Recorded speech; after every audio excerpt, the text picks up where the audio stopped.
So welcome everybody. I'm David Blight. I'm the director of the GLC. And it's a great pleasure today to welcome my former student, Frank Cirillo. I will introduce Frank, and then he's going to take 10 minutes or so, maybe 15, to lay out this project as he has conceived it and as he is writing it. And then we're just going to have a conversation about it for a while. And then about 40 minutes in, 45 minutes in, I'll open this up to questions and answers. And there's a Q&A feature, as you can all see at the bottom of your screen. And please just submit your questions there. Try to keep them as succinct as you can, not long paragraphs. And I'll take as many of them as I can and feed them to Frank. And this is going to be great. I mean, there's no subject quite closer to the work I've done as well over the years as this subject of abolitionist and the Civil War. Frank did his bachelor's degree here at Yale in 2011 and was my advisee. We had a great time of it. He should have been admitted to the Yale history program, but as the roll of dice goes, he went to the University of Virginia, where he did his PhD in 2017 and worked with some terrific historians, especially Elizabeth Varon and Gary Gallagher, among others, who are great Civil War period historians. He did a master's there, a master's thesis called on the topic of the Jeffersonian image in the abolitionist mind, which tells you a little about where he was going with his work. He also worked at one point at the Now Center at UVA, which is a center for the study of the Civil War era. And there he worked on, among other things, a digital project. In fact, he's worked on lots of digital projects. One of them was called, excuse me, Black Virginians in Blue, which means obviously Black Virginians in the Union forces in the Civil War. He had a postdoc in, I think, 2018 and 19 at the New School in New York, which is associated with the New York Historical Society. He's written op-eds for the Washington Post on various kinds of subjects, at least 3 of them. And so he's got a public history profile, which is more than admirable. And now is finishing up, revising and finishing up his book for publication, The Abolitionist Civil War, Immediatists and the Fate of the Union, which is the title of today's talk. I'm going to let Frank lay out the contours of this study, and then I look forward very much to discussing this project, this question of what was the role of American abolitionists, varieties of them, in the coming of the Civil War, the fighting of that war, the meaning of it, and indeed its results. Frank, over to you. Welcome to the GLC. Oh, and I should mention, Frank is our visiting fellow for the fall semester at the GLC. And I should say our only visiting fellow, because the rest of them were from great distances. Frank is living in suburban New York. But for the rest of our fellows, for this term anyway, we've had to tell them to come later. We do not have others in residence because nobody is allowed from off campus in residence right now at Yale. But we managed a deal for Frank to get this fellowship and be able to use the Yale libraries both remotely and in person. So anyway, Frank, welcome. Over to you. Thanks very much. I wanted to first off take time to thank Yale, the Macmillan Center, and the Gilder Lehrman Center for hosting this. David for graciously agreeing to have this conversation with me, and the staff as well, Daniel, Michelle, Melissa, for all the help in setting this up. So as David mentioned, my book is based on my dissertation that I wrote at the University of Virginia about abolitionists and the Civil War. And I've been changing it, revising it, getting deeper into the political nuances of the situation, but the basic argument is much the same. And that is, I'm looking at the relationship between abolitionists, and I'll explain that term in a second, the relationship between abolitionists and the Union war effort during the Civil War. What they did, and just as importantly, what they did not do, and how that helps explain how the larger Union war achieved both so much and so little in terms of rights for African Americans. Now, I came to this project initially based off of my master's thesis. So that my thesis, which was about how abolitionists antebellum before the Civil War looked at Thomas Jefferson and co-opted his memory either to criticize him or to use his memory for the fight against slavery. That was originally my advisors, Liz Vernon and Gary Gallagher. UVA, as you may know, is Mr. Jefferson's university, for better and for worse. So they suggested this topic, and I wanted to do something related to Civil War memory. So I thought this was a great topic. As I started researching it, I became less interested in the Jefferson memory part and more in the abolitionists. They're a really fascinating bunch of people. And I do want to just set the terms for what I'm talking about when I say abolitionists, and Immediatists, as the title of my book says. So when I'm talking about abolitionists, I'm talking about a specific sect of reformers who refer to themselves as immediate abolitionists or Immediatists. This group was founded by William Lloyd Garrison in 1831, inspired by a number of African-American forerunners who had been fighting against colonization, James Fordin, David Walker, people like that. And they really define themselves, and I'm in my book try to define them through four key characteristics to distinguish them from other people who are anti-slavery, but who I would not consider to be immediate abolitionists. Number one, they believe in immediate and unconditional emancipation. And they make this clear because they're distinguishing themselves from people who believe in gradual emancipation. You know, like throughout the North in the early Republic era, New York is probably the most prominent example. There were gradual emancipation laws that would end slavery in the course of 30, 40 years. Abolitionists say, no, we need it ended immediately and unconditionally, full stop. Second, they believe in some form of incorporation of African Americans into the nation after emancipation. Now, I say some form because they're drawing a clear line between themselves and people who believe in colonization, right? People like Jefferson who say that as soon as African Americans are freed, if they're free, they should be deported to Africa or Central America or wherever. That precise form of incorporation, whether it be social equality, economic equality, citizenship, or something far less, they didn't agree on at all. But there was this baseline of believing they should, African Americans at least belonged in the nation. Third, they didn't believe, or they wanted to hold out from, to stay away from mainstream party politics. And this is the clear distinction between abolitionists like Garrison and radical Republicans like Charles Sumner. Now, Charles Sumner believes in emancipation. He believes in rights for African Americans, but as part of a mainstream political party, the Republican Party, he has to toe the party line, a much more moderate party line consensus, and bow to that consensus on certain issues, especially regarding slavery. Abolitionists basically see themselves as avoiding that compromise, standing above the fray by not getting involved in mainstream party politics.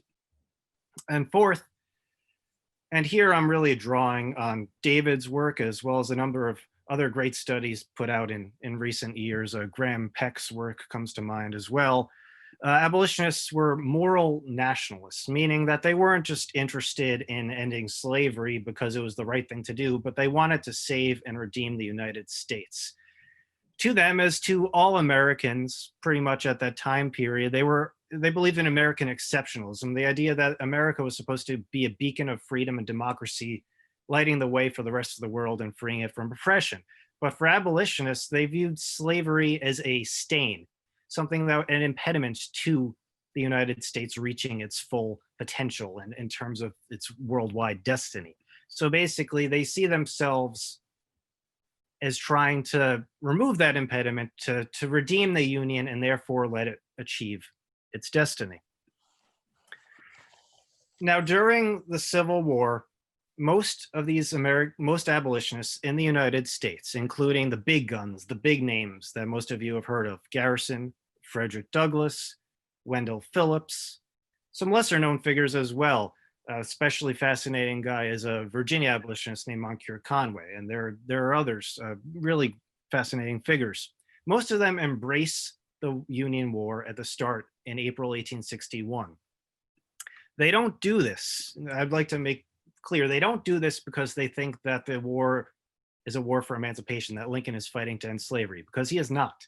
He makes abundantly clear at the start of the war that he is fighting solely to preserve the Union, not to end slavery. Is it a war? It is a war for the Union. The Confederates obviously are fighting for slavery, but the Union is fighting to preserve the nation. They join rather, they get involved, they plunge into the mainstream and into the muck, getting involved in mainstream party politics and descending from their moral heights because they believe that they can harness the war. They could turn a war for the Union into a moral crusade for emancipation. The only way they could do that is by getting involved in the muck. And they do so. They basically, over the next 2 years, between 1861 and the passage of the Emancipation Proclamation in January 1863, they basically help make emancipation, which had been this really radical idea before the Civil War. No one, especially not the abolitionists, in March 1861 thought emancipation would occur in their lifetimes. Now they're basically putting forward a concerted program to argue that emancipation is not only a moral obligation, but it's also a necessary wartime expediency. They develop a series of axioms, of talking points, arguing that slavery caused the war, slavery powers the Confederate war effort because slaves are feeding the Confederate war machine and freeing up Confederate men to do the fighting back home. Slavery prevents a permanent sectional peace from taking hold because even if the Confederates are defeated, they'll just go back to revolting again if they have slavery. And therefore, emancipation is the only way to truly preserve the Union and defeat the Confederacy. And they even provide a mechanism for doing so, the constitutional war power, the war powers clause of the US Constitution, which, if anyone knows anything about Garrison, who had publicly burned the Constitution on stage a decade earlier, now saying that the Constitution is the key to emancipation, that's quite a shift for him.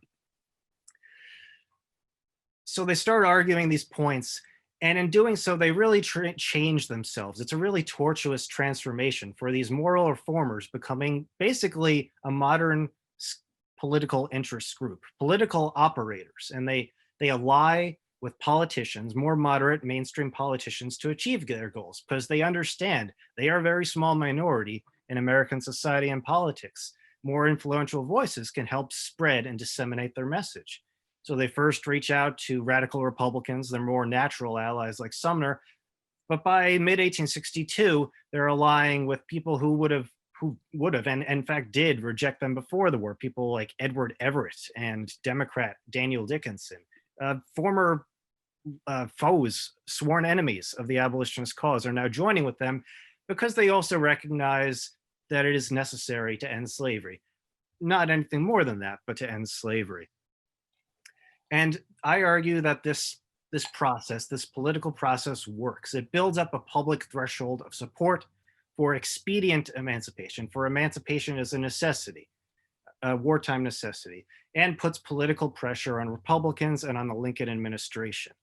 And eventually, alongside larger exigencies, alongside the increasingly desperate state of the Union military cause, stagnation elsewhere, it really helps convince Lincoln to issue the Emancipation Proclamation, which he does. He settles on it in the summer of 1862 and issues it, the final version, in January 1863. So abolitionists had succeeded. These pro-war abolitionists, the guys, the majority who got into the war, got involved, they won, right? Yes and no, because there is a catch. A small number of abolitionists in the United States, alongside most of the abolitionists in Great Britain and Ireland. It was a transatlantic movement, which I'm happy to talk about later. Most of these people, who I call the anti-war guys, the moral purists, had opposed the war all along. They had from April 1861. They basically saw it as a siren, a false prophet that would corrupt its supporters. To them, moral ends, meaning achieving emancipation and Black rights, required equally moral means. By compromising, by pursuing imperfect and impure means, not only would you not achieve your moral ends, but you would corrupt yourself in the process and lose sight of your original and more radical goals. You will stray from the unswerving path and become political animals. And in a way, they were correct. A lot of these pro-war abolitionists, especially Garrison, really began moderating and diluting their values and interests within this pro-war coalition.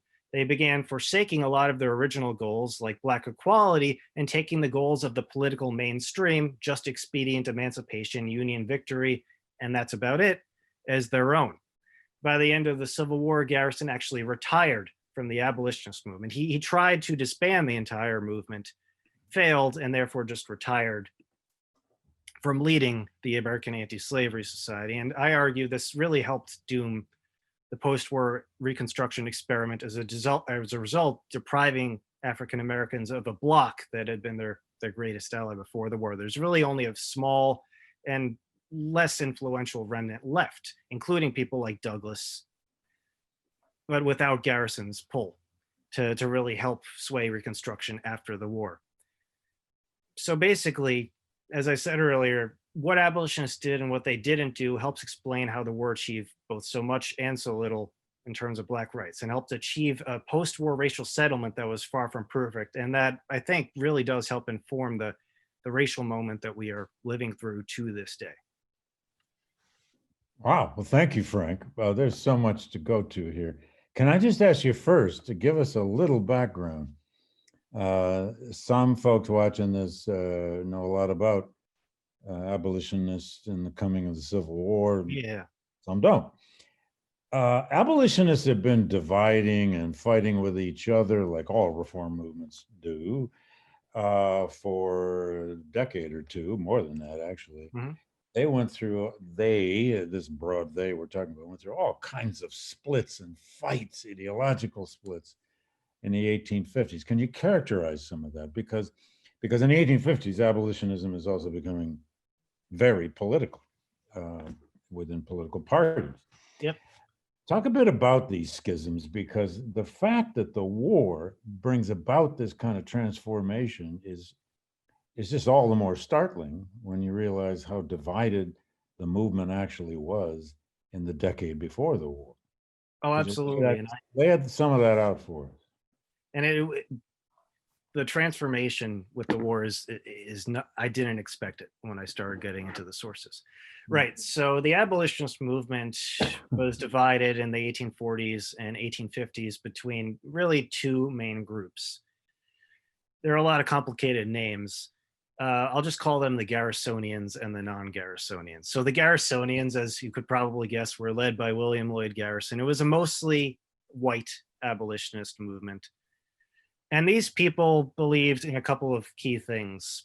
They were the original, basically Garrison had founded the American Anti-Slavery Society in the 1830s. Other abolitionists since left and formed competing groups, but this was the original group of immediate abolitionism. And they believed in a couple of key things. One, they believed that the Constitution was pro-slavery, right?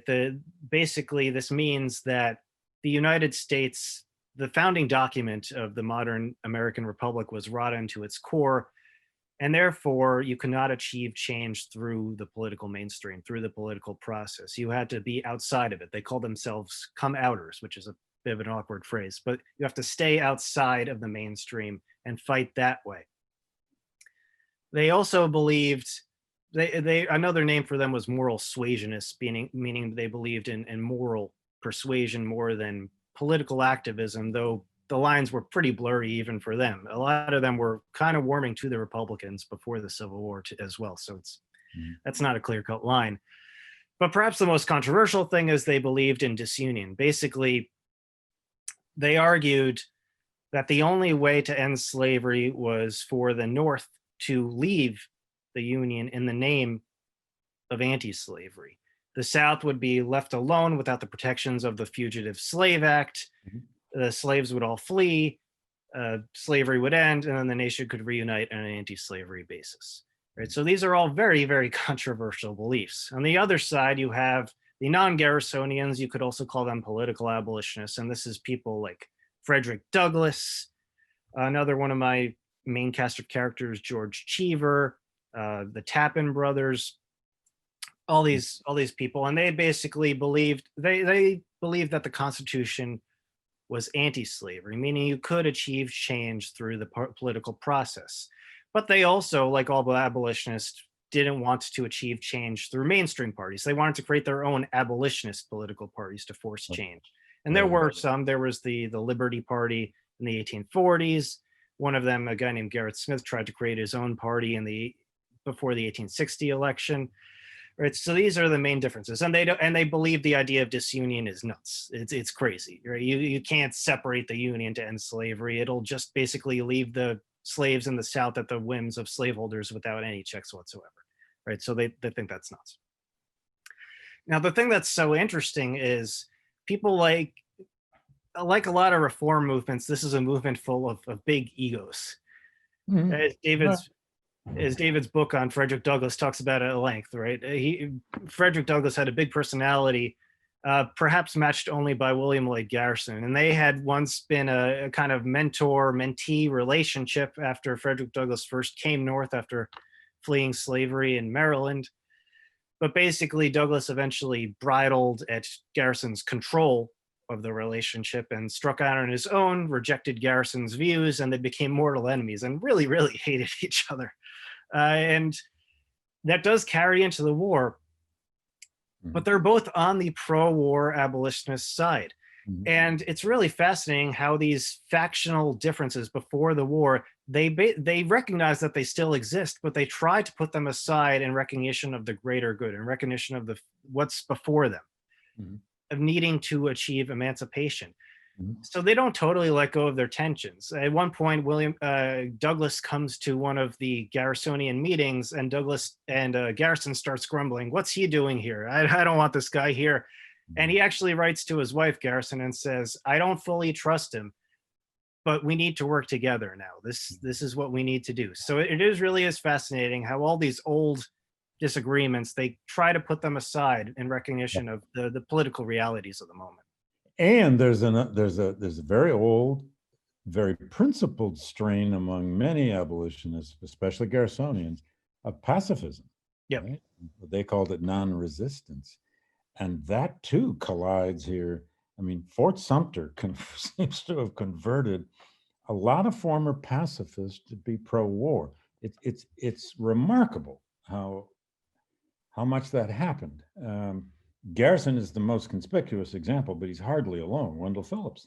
There were others. We could come back to that too. Now, and in your book, you say that the abolitionists had been, again, generalizing about them for the moment. And then I do want to get you down to your cast of 10 main characters, because it's fascinating how you chose that. But you say that the bulk of them had been, quote, decades in the wilderness. Now, what do you mean by that? Does that mean they've been losing influence, or they've been splintering apart, or the country's larger slavery debate had sort of passed them by? And that by the late 1850s, they're a little less relevant than they used to be? Is that what you mean by that? I mean, in a sense, they basically started the movement in the 1830s full of hope and optimism that people listened to them. And by the 1850s, they're just totally jaded and frustrated. They're outcasts in society. They're mobbed everywhere. Their gold pelted with stones. Their meeting halls are set on fire. And they're basically lost all hope that slavery can end in their lifetimes. And as a movement themselves, I do think they did lose prominence and influence.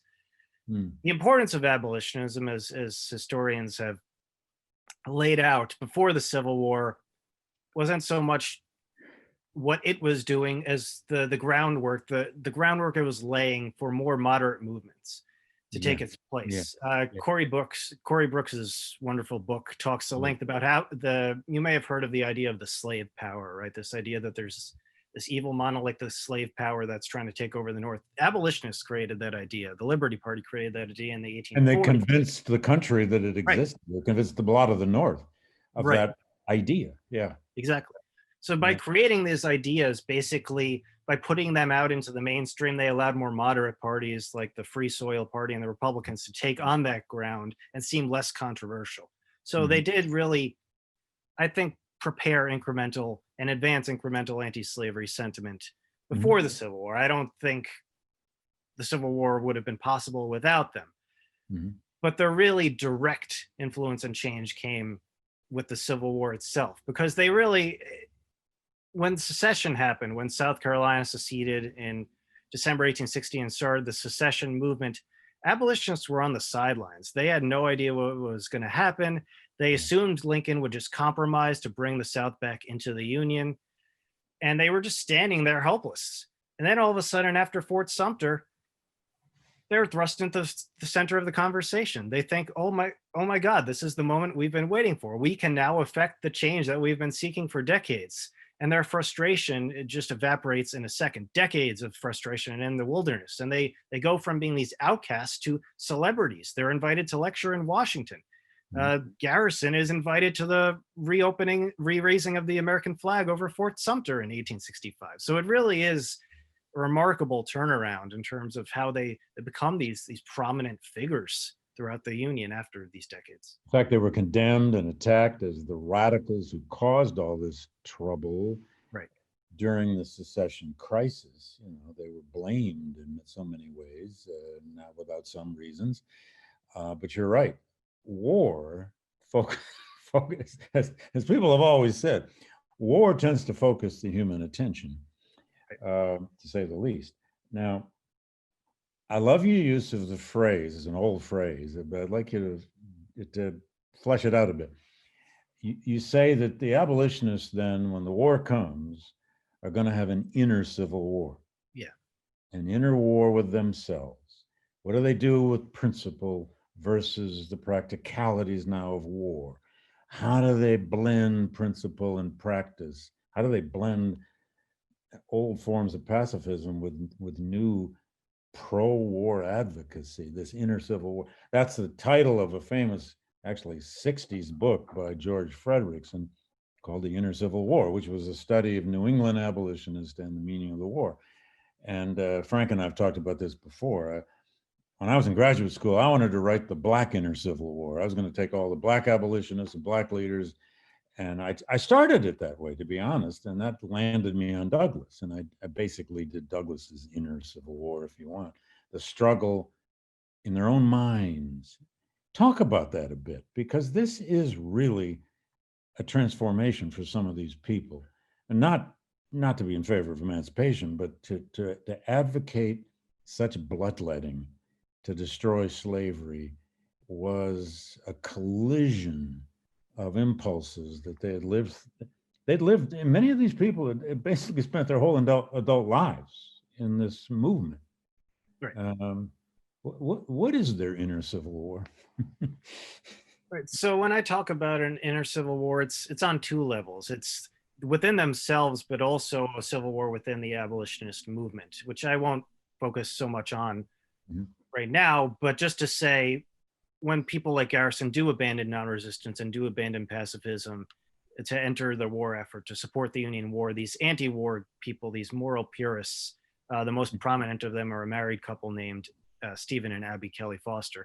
They do call them out for their hypocrisy, for betraying their original ideals, and make this clear at anti-slavery meetings and the newspapers and elsewhere that they are betraying their values.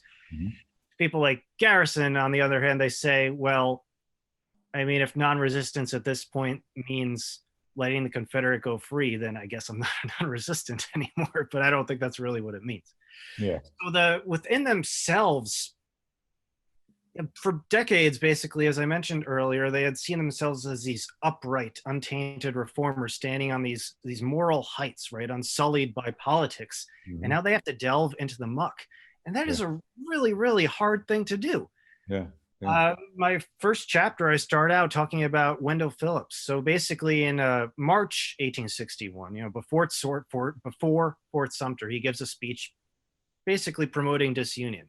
He's promoting the old Garrison line that we can't, that Lincoln is going to compromise, that all this is wrong, we can't support the Union.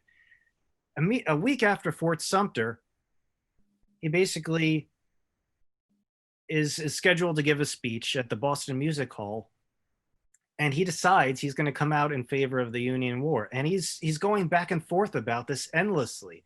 He's in his dressing room, and his future son-in-law comes into the room, and Phillips is basically really morally anguished at this point, and he says to his future son-in-law, I mean, what do I do? Do I go back on 3 decades of my beliefs and values?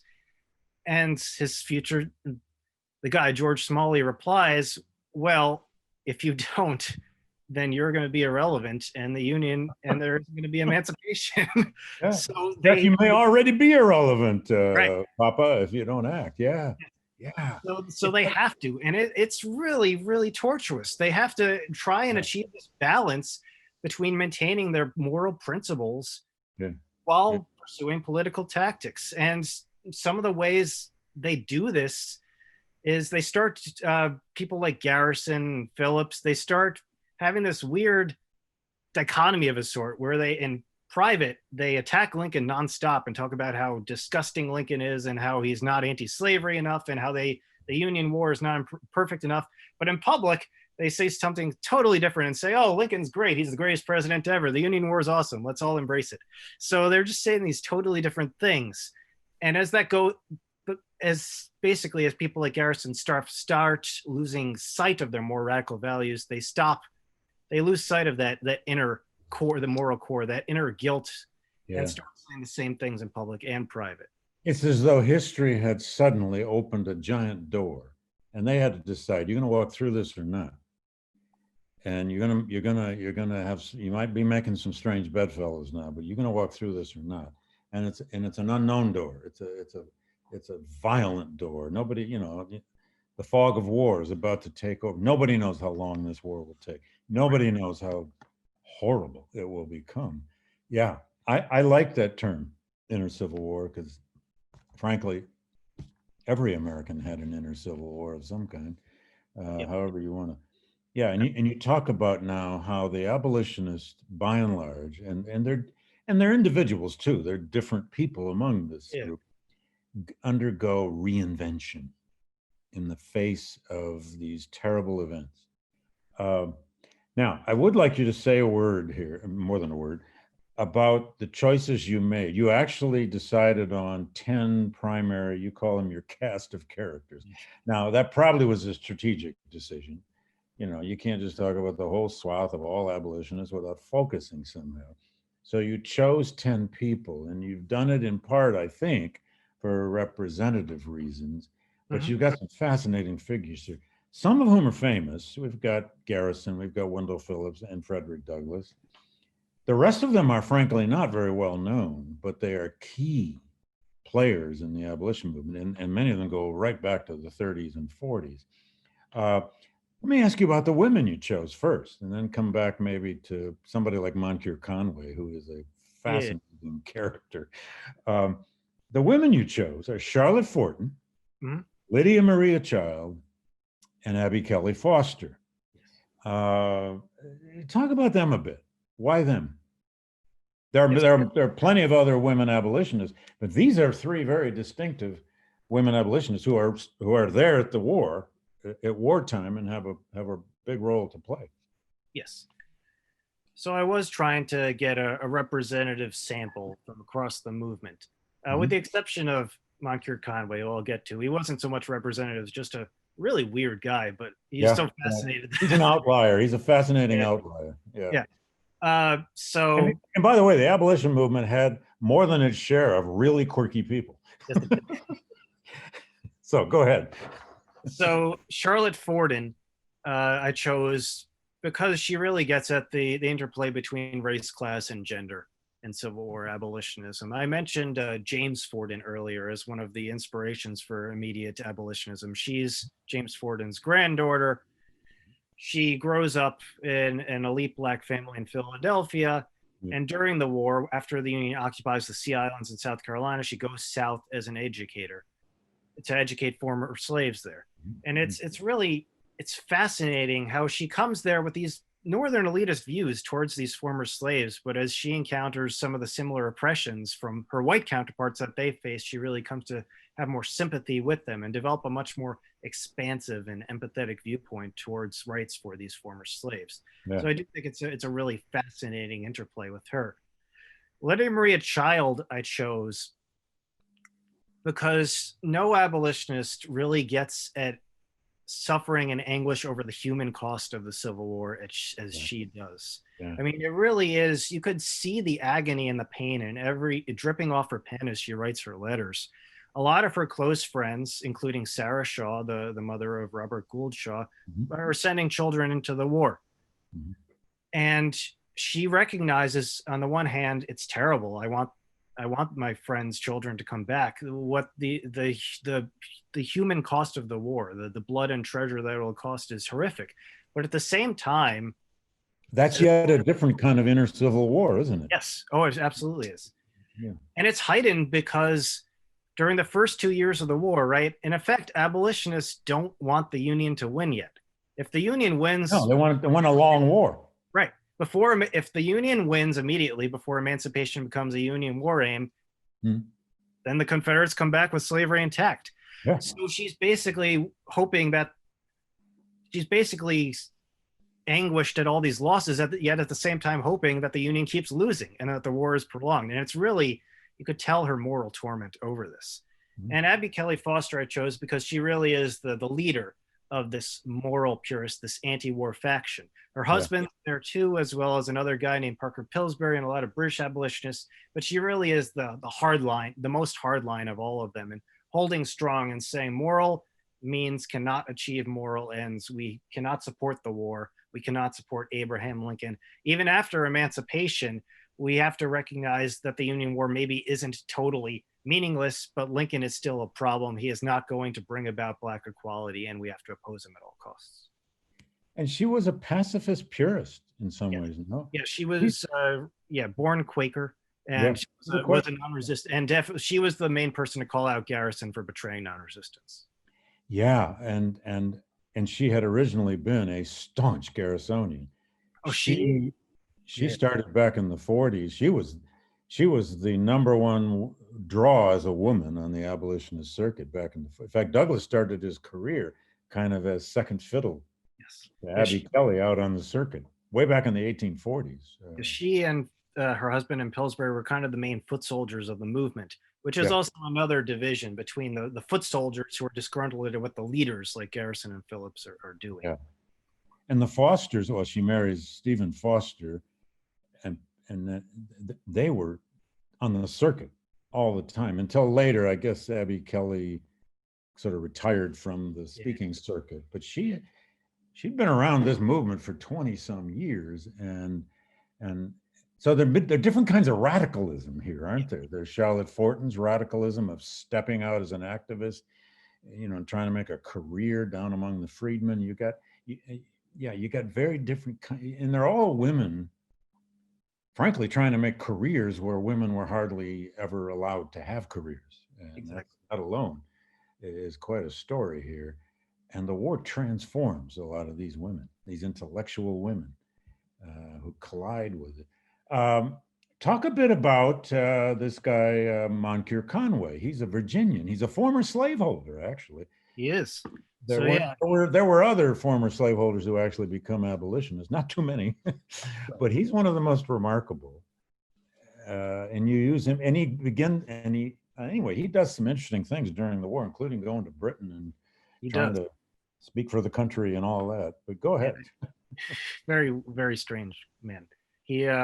So he's the scion of a prominent slaveholding family in Falmouth, Virginia, right across the Rappahannock from Fredericksburg. His childhood home, Conway House, is still there today. It's a National Historic Landmark.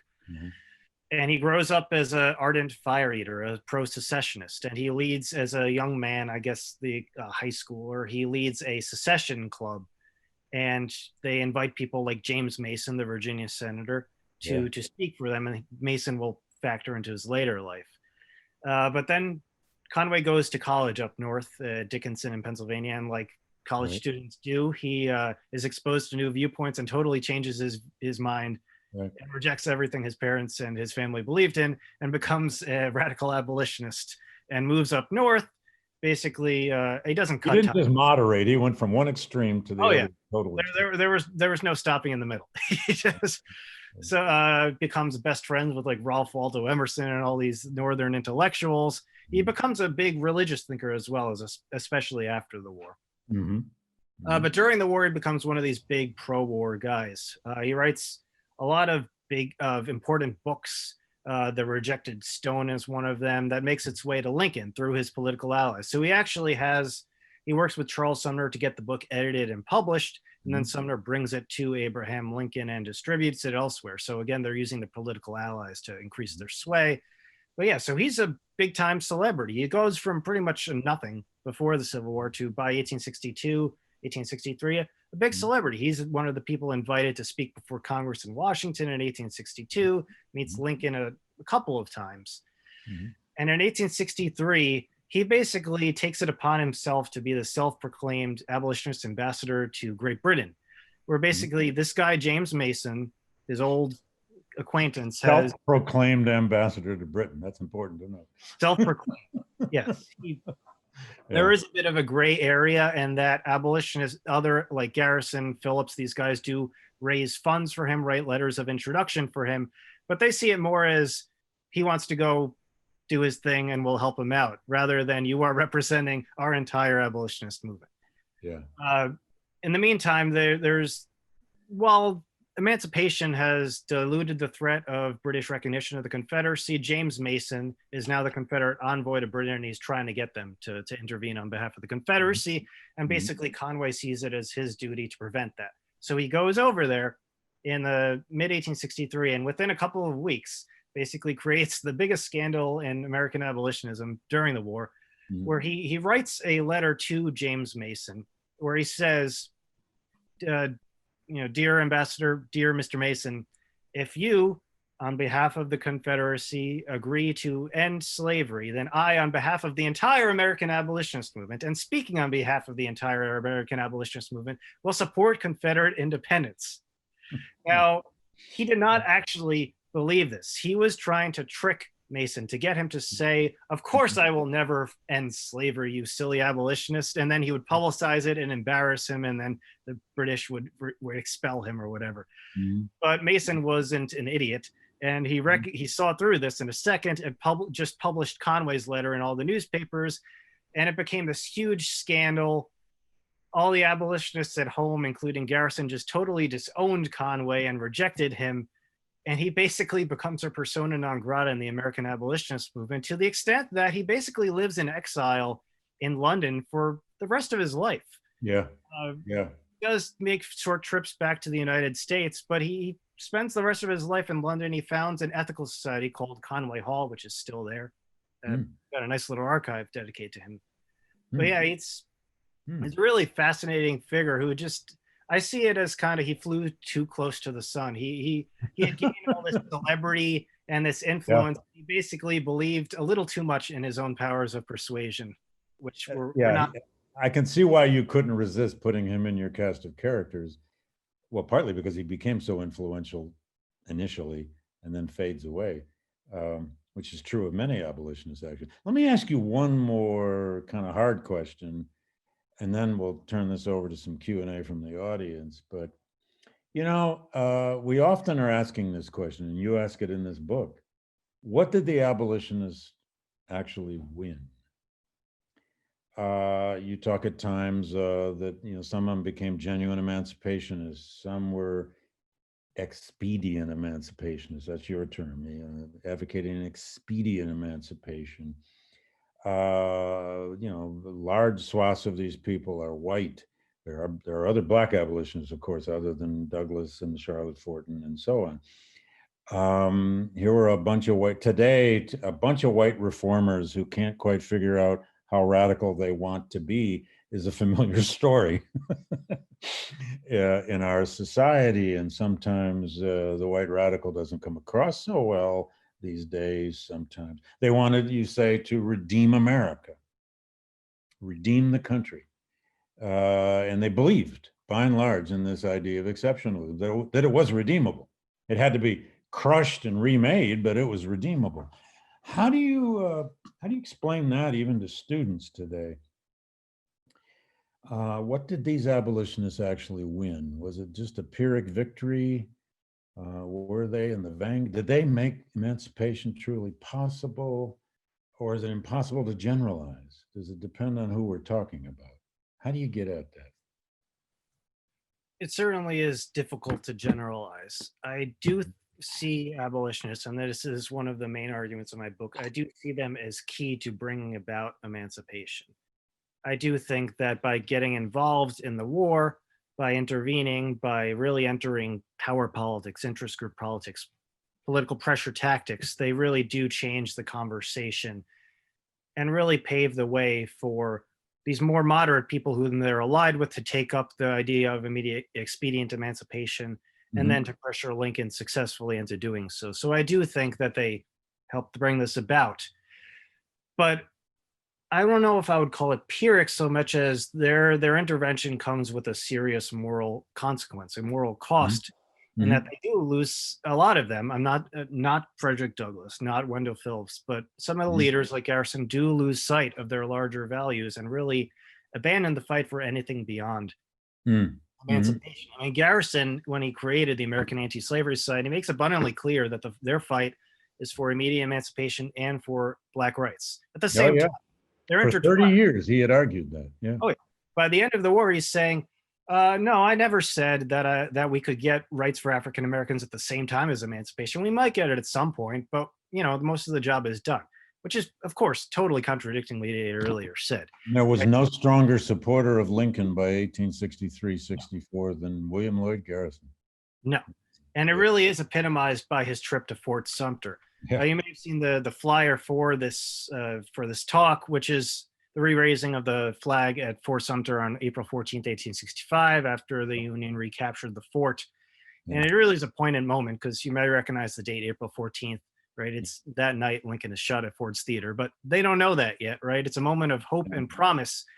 And Garrison is on the stage. You can't see him in the photo, but he is reveling in this victory. But at the same time, he's preparing to resign from the American Anti-Slavery Society and leave the fight and leave it to just a small remnant after a bunch of people follow him in Exodus. So it really is, they succeed, but also it's a tragedy in terms of the costs of that success. And really it is one follows from the other. By getting involved in politics and by helping achieve emancipation, they do lose sight of their larger moral goals and help preclude achieving anything further than that. So it is a tragedy in that way. So in a way, I guess I would say it is Pyrrhic. I urge you to play out that idea of the tragedy of the abolitionists even more so, because genuine tragedy means there was high aspiration to begin with, and there truly was. It's a terrible mistake to make in this country to somehow say the abolitionists never really accomplished anything. They weren't real, devoted, anti-racist. Oh, yes, they were. Many of them were, especially for their time. Some of them gave up the cause. They said, Union victory was victory. And we, of course, know in retrospect, no, it wasn't.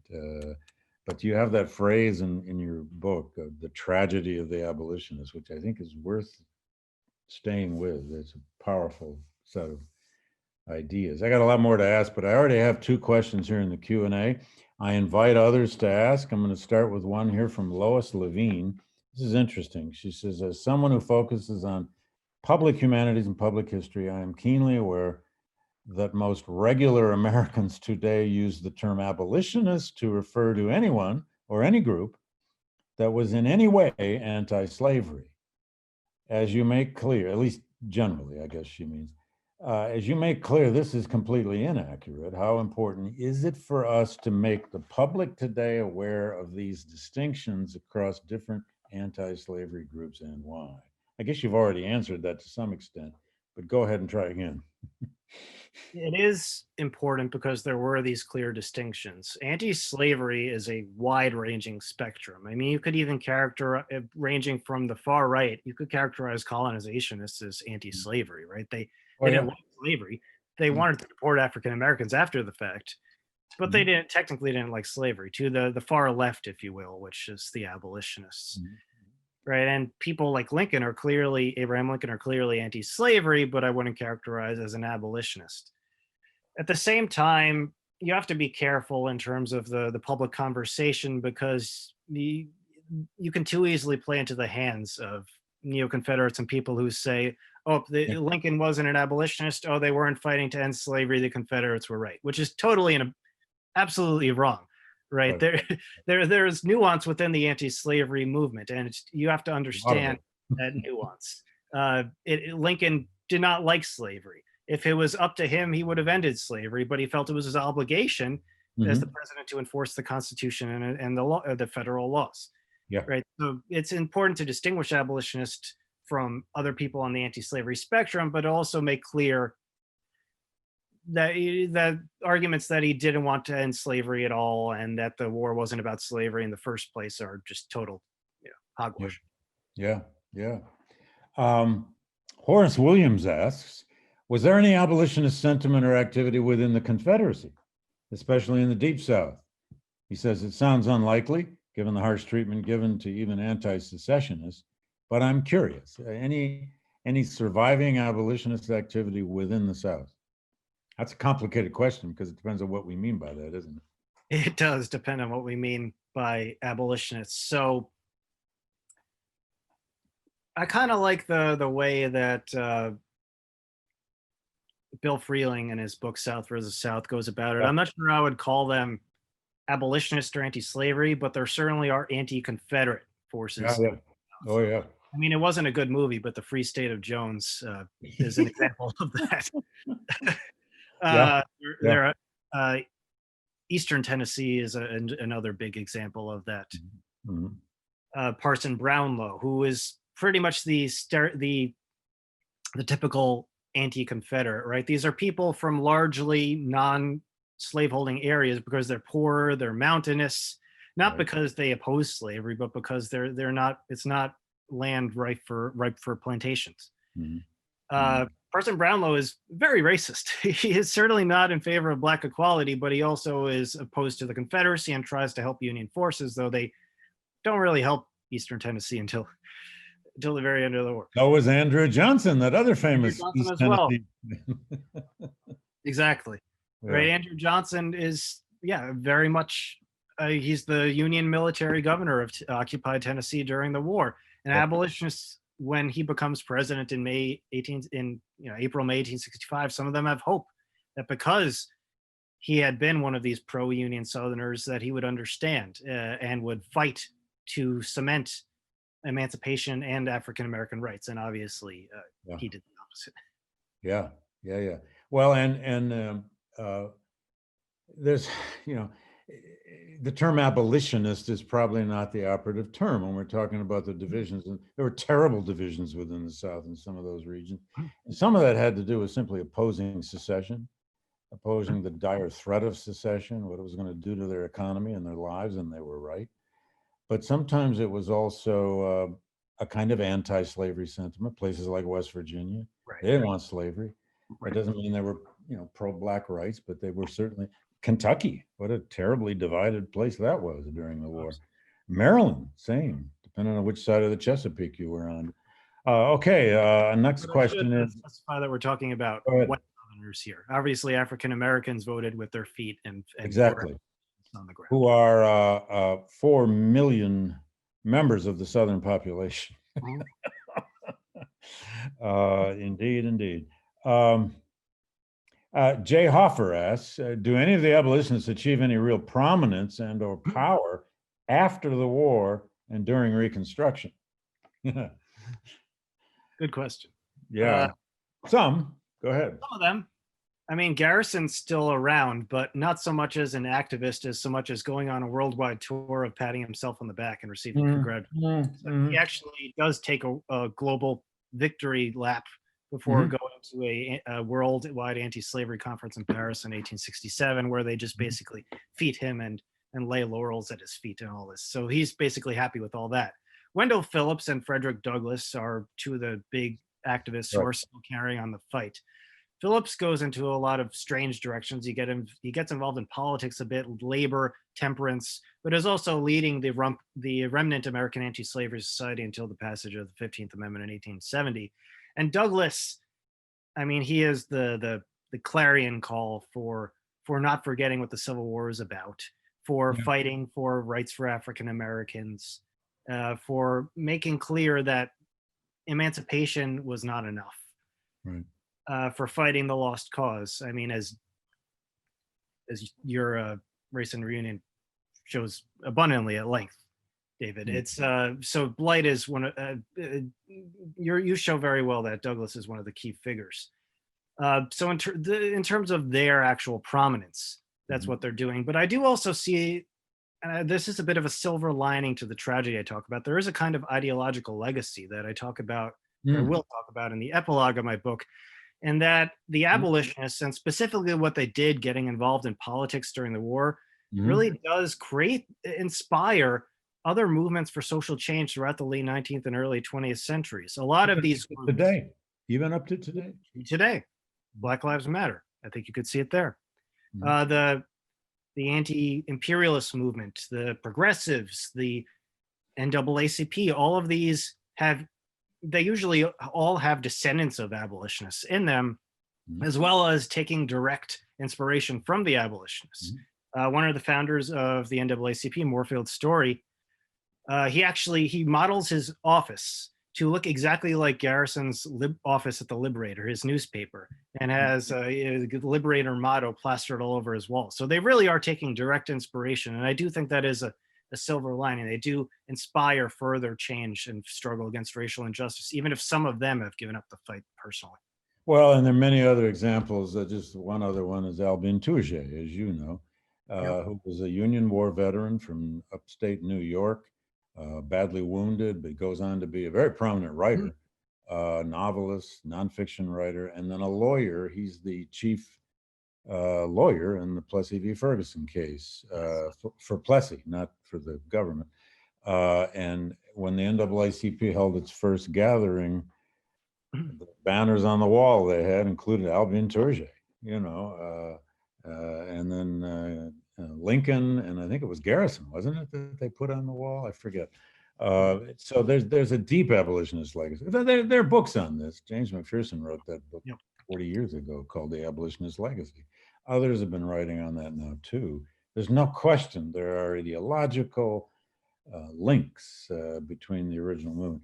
I've got another question here that I want you to take, if you can. It has to do with the pacifism and the anti-violence element of these people before the war and during the war. Gordon Weissman asks, in response to an anonymous attendee who had asked, could you not see the moral purity of the pacifist in the abolitionist movement as in reality an acceptance of slavery, given the reality that slavery was not going to end without violence, and if you rejected those means, you would never have gotten the end of slavery? Well, that's an interesting way of putting it. What do you think of that question?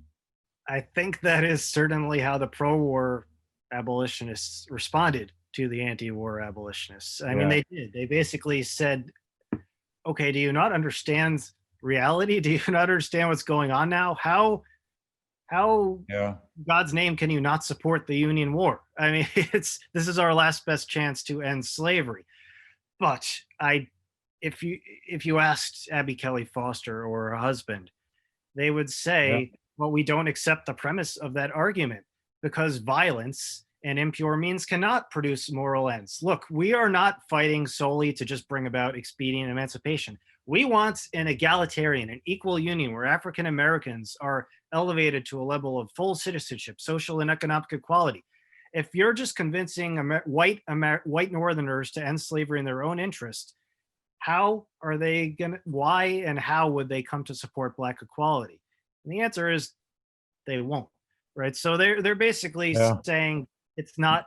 We want the whole pie, right? And by just settling, by compromising for part of it, you're not only destroying your chance to achieve the whole pie, but you're diluting and destroying your own moral integrity, and you're going to lose sight of that, which they are correct about Garrison in that way. It's So a I mean, tough, they both yeah. they are wrong, right? They are incorrect in predicting that. They say that emancipation won't come out of the war, but also it won't be enough. And obviously, on the first point, they're wrong. It does create emancipation, but on the point that it wouldn't be enough, that would corrupt the pro-war abolitionists. I would argue that they are correct. Yeah, I mean, and that question is always so fraught because asking principled pacifists to be practical about their politics is almost a contradiction in terms. It also depends sometimes on whether you happen to be looking at the dead in a trench at Spotsylvania or sitting back home arguing across a glass of iced tea with your neighbor. It's a very different circumstance. Slaughter in war depends sometimes on who it happens to. I got in, the questions just keep coming, Frank. I'm sorry. We'll do one more here. This is from Paul Fess. I'll try to shorten it if I can. He says he's been revisiting Douglass's speech called The Anti-Slavery Movement. I think he's referring to one in 1855 then, although, anyway. He says, I'm interested in the section where he makes a case against the abolitionist, and by this he would have meant Garrisonian slogan of no union with the slaveholders, the motto.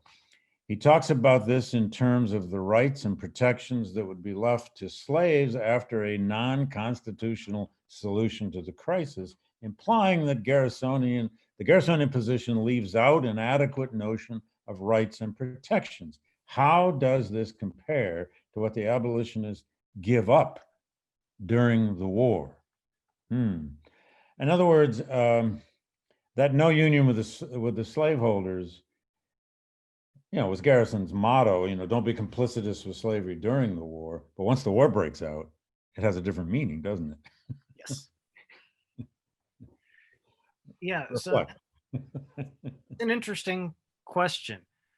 I don't want to shortchange Garrison in that the disunion position, the no union of slaveholders before the war. Douglass and others criticize it as saying, yeah, as I mentioned earlier, basically, if you do that, if you just leave the South to its own devices, you're just abandoning African Americans for eternity. There isn't going to be a reunion. But Garrison, again, like a lot of these principled pacifists, believed that would be a larger vehicle to African American rights before the war, right? He isn't trying to compromise, to lose sight of these larger goals. He thinks it is the means to it. Whether or not it was, Douglass obviously disagreed. A lot of people disagreed with this. Pretty much everyone disagreed with that viewpoint outside of the Garrisonian movement. During the war, I mean, Douglass and Garrison are on the same side, fighting for emancipation. But it really is through pursuing constitutional change, by allying with politicians, that Garrison starts to lose sight of some of these original radical values, to lose sight of the values that the people like Abby Kelly Foster are still upholding. So I see some parallels, but there are also a lot of different dynamics going on. Again, battle lines are drawn and redrawn over the course of the antebellum decades and during the Civil War, and it really is a complicated and swirling movement. But I do see, whether or not he was correct, Garrison before the war, as he mentioned, was anti-racist, and he really starts to move away from his radical original values over the course of the war. And that is the key difference. Yeah, and look, if nothing else, we've got here a profound lesson, if you like, in just how powerful the slavery question was in tearing apart American society, causing this god-awful war, and forcing it to somehow figure out a way to put it all back together again. Let me ask you one last question, and you can just reflect on it. I sort of I warned you about this question earlier. I just taught a seminar this morning. It's my undergraduate seminar on the life and writings of Frederick Douglass. We were reading James Oakes's book, which compares Douglass and Abraham Lincoln, but it's all about the coming of the Civil War, the meaning of the war, and all of that. And they could hardly get off the comparisons all of them were feeling to 2020. They just kept pushing them back into the 19th century. They kept coming back to today. From your study now of years of the abolitionist and the Civil War, what do you think are the lessons of, let's just say, the lessons of 1860 for 2020? Because a lot of people are asking that right now. It's a good question. I certainly see some of the lessons in what the abolitionist movement did during the war for the modern moment. But in terms of 1860 itself, the Union crisis, the election, I mean, a old professor of mine used to say, you know, when people would say this is the most divided the country's ever been, he would say, we fought a civil war, guys. I mean, calm down.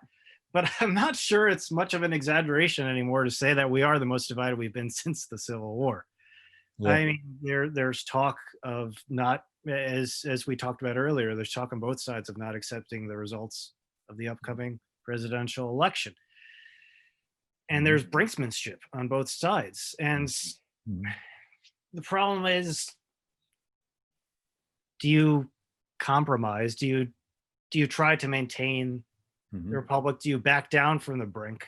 But if you do so, what do you surrender? What do you lose in the process? Right? If Lincoln had compromised in 1860, had backed down and said, okay, we can guarantee slavery in perpetuity in the South where it already exists, which was the original 13th Amendment that they proposed, as well as extending, you know, the Crittenden Compromise line through California, and the Confederates came back, which they probably wouldn't have done, but say they were feeling nice that day and decided to come back.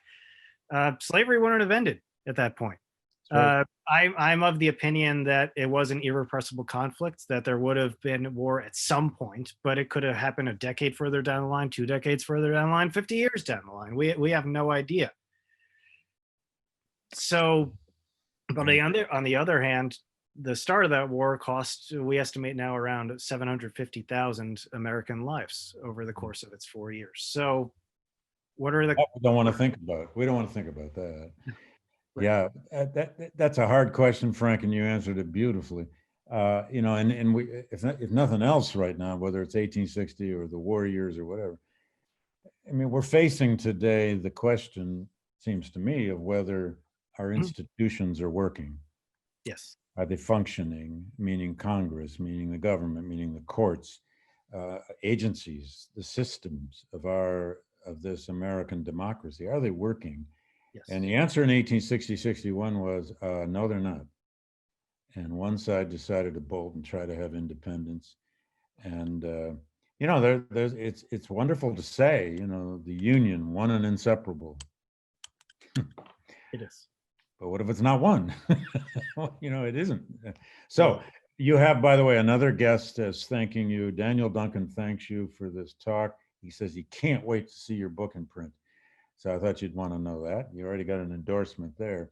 I guess we're out of time. We've run over 1 o'clock. God, this has been fun. I could talk to you about this forever. Never even got to ask you why you chose George Cheever, but that's okay. Represents the religious guys. That's right. That's right. Well, yeah, he came from a deep religious tradition. Anyway, beautiful, beautiful project, Frank. You're visiting an old question here, but with very, very new, sophisticated eyes. And I bet a lot of digital sources are out there now that you've taken advantage of. So I want to thank you for being a fellow with us here at Yale for the semester, and thank you for doing this today. And thank you to all of you out there who attended. I wish we could have got all of you into this, but there were 42 of you, so it's hard to do that. Anyway, thanks to everybody. Frank, stay on just a second if you could. And we'll see you all next time. Our next talk, I believe, is in 2 weeks. I'm also going to be doing a book interview with Manuel Barco, our great Cuban historian, who has helped us organize a major conference on Cuba. In fact, it's exactly 1 month away now, less than a month. We're doing our major conference. The GLC does one major conference every year, as you all know, and we're doing it on, I've been planning this since pre-pandemic, on the history and legacies of slavery in Cuba, writ large. We've got a world-class collection of scholars from 3 continents who will all be on Zoom. We're doing it full scale, 2 solid days, November 3rd and 4th, Friday and a Saturday, or is it November 2nd and 3rd? I forget. It'll all be brought to you here by the GLC and on Zoom. And it's an extremely important story. As many of you may know, Cuba became, at least by the 19th century, along with Brazil and the United States, the largest slaveholding, slave production system in the world. And in the wake of the American Civil War, it was the largest producer of sugar. And slavery didn't die in Cuba till the 1880s. And is very much part of the legacies of that society today. And we've got a terrific collection of people, speakers, who will be joining us for this conference on Cuba. So put it on your calendars, don't miss it. We welcome you all back. Thank you, Frank Cirillo, and thank you all for coming.